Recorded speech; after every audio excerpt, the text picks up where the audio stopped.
When you go to the ruins of Rome now, you get really no sense of the scale and the grandeur of what that forum would have been.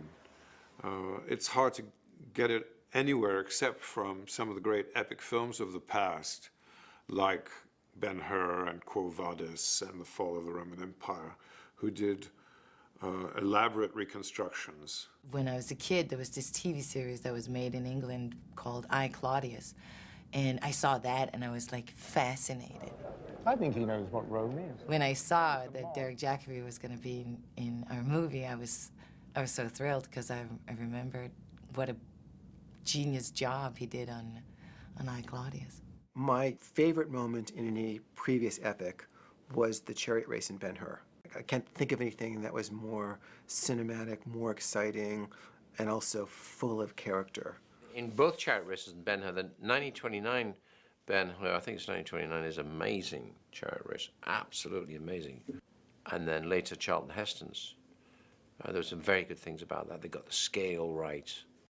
We stood in the shadow of all the other epic Roman films ever done.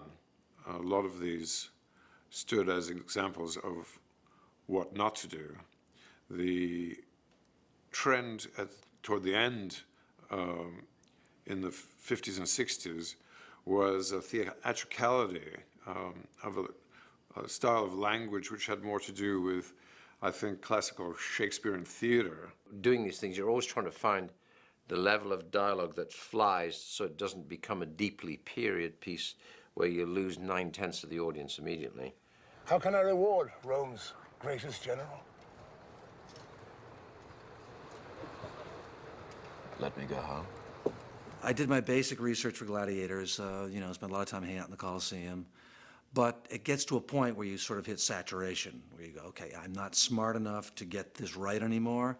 And by this time, meanwhile, I'm writing the script for DreamWorks at this point, and we brought in Kathleen Coleman, who now teaches at Harvard, teaches a class in the Roman games, if you can believe that.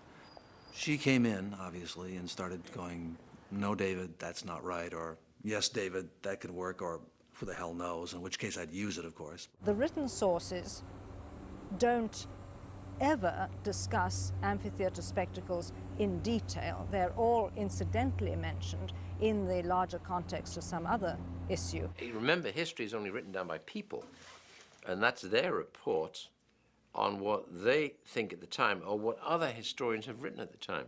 It's difficult to recover the view of Mr. Average Roman going to the amphitheater, except by indirect means. The fact that the Roman Empire is absolutely littered with amphitheaters and other structures in which gladiatorial spectacles took place is one pointer to the fact that there must have been a huge attraction about these spectacles.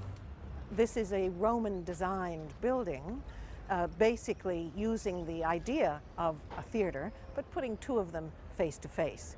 And it was for a specific form of Roman entertainment, which was combat between two fighters, possibly to the death.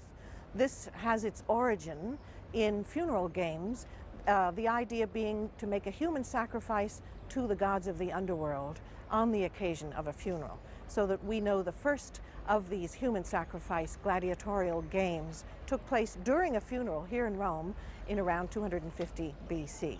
What I would say about research is, if you can use it well, reality gives you stuff you could never invent. And it's a fantastic resource, but you have to use it well. You are writing a story, you're not writing history.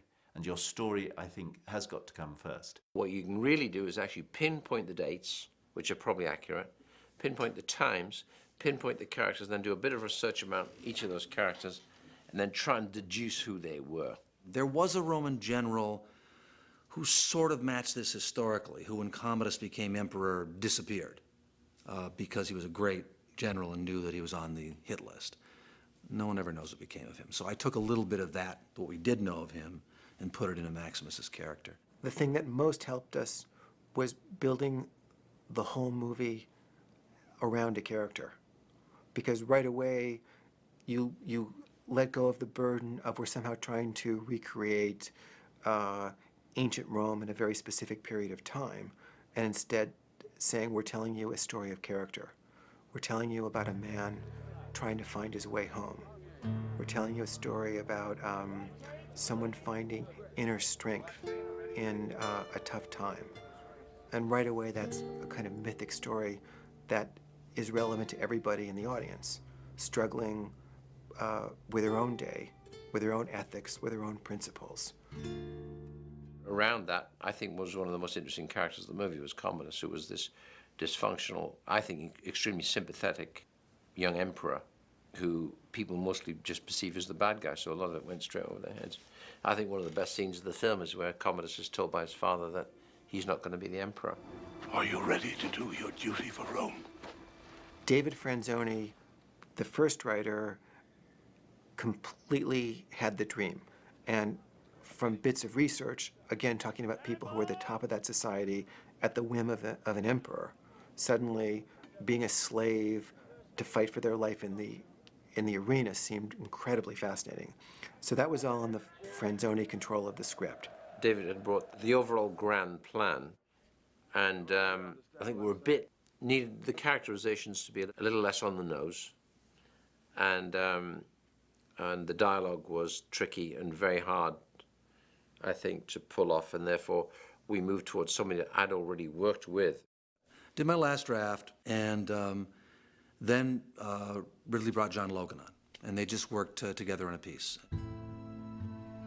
John is a very good classical playwright, and I think I needed all this information converting into a good 3-act play, drama. John created a lot of beautiful scenes between characters. He did some fantastic work in all of those wonderful scenes in the opening, in the first act. John Logan is a playwright, and his interest tends to be in human relationships. And, you know, I remember when I first read John's draft, and there's a moment between Richard Harris and Connie Nielsen. He says, let's not speak politics, you know, let's pretend that I'm a good father and you're a loving daughter. They walk for a few minutes and they say, this is a pleasant fiction. Isn't it? I found that so sophisticated. It seemed like such a, you know, wonderfully insightful, simple, yet, you know, in terms of amount of words, but complex in terms of an understanding of this relationship. So I suddenly realized, well, wait, maybe this movie could be more than just a vehicle for great action sequences and a big, brawny, heroic adventure, but maybe we can really delve into, like, the complexity of character. I'm pretty sure most of the dialogue that survives, most of the best dialogue that survives is John Logan's. Rome is the light. The scenes were the same scenes, but John, you know, had spent a lot of time working on the dialogue. Between David and John, the script really started to shape up.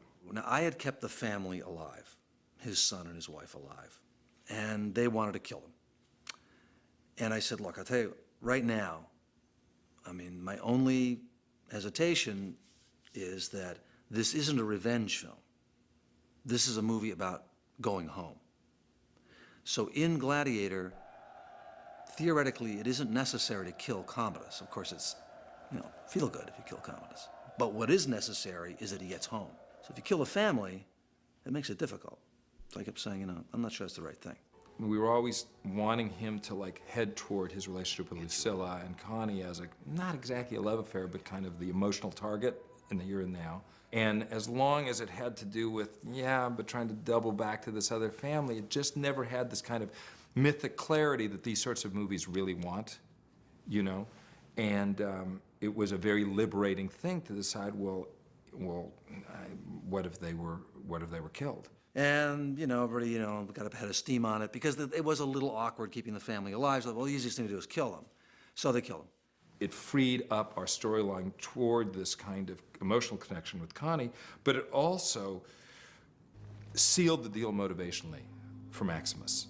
The human loss that he experiences and how that motivates him, at least through the better part of the second act, gave the movie a drive that we didn't have before. Again, so these are the kinds of conversations you have in the room, and from these conversations about theme come suggestions, plots, pitches, you know, character beats, and it just somehow in front of you, you know, a movie takes shape. Then they began changing the script a lot. They began taking out the sort of, issue that Maximus could go into the Colosseum and survive. Part of the problem was that since Maximus was such a great warrior, any version of the emperor fighting him one-on-one in the arena made the emperor an imbecile. And so we kept struggling, and then in these ongoing story meetings, someone had the really smart idea of the emperor would stab Maximus, nearly killing him, suit him up, and then, of course, under those circumstances, the emperor, being cagey, could go in, finish him off in front of the crowd, and win the love of the crowd.